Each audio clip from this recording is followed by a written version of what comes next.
মানুষের জীবনটা অনেকটা আকাশের মতো, কখনো রোদ, কখনো মেঘ, কখনো বৃষ্টি। ঠিক তেমনি আমাদের হৃদয়ের অনেক সময়ে হঠাৎ মেঘ জমে যায়।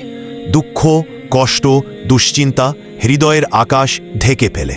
কিন্তু ভাই, মনে রাখবেন, মেঘ কখনো স্থায়ী নয়। আকাশ যেমন আবার পরিষ্কার হয়, তেমনি আল্লাহর রহমত দুঃখের মেঘ সরিয়ে দেন। রাসূল সাল্লাল্লাহু আলাইহি ওয়াসাল্লাম বলেছেন, জেনে রাখ, দুঃখ কষ্টে ধৈর্য ধরলে তাতে রয়েছে বিজয়, আর কষ্টের সাথে রয়েছে স্বস্তি।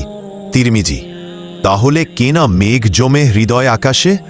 আল্লাহ আমাদের পরীক্ষা করেন যেন আমরা তার দিকে ফিরে আসি, নামাজে কান্না করি, দোয়ায়ে হাত তুলি।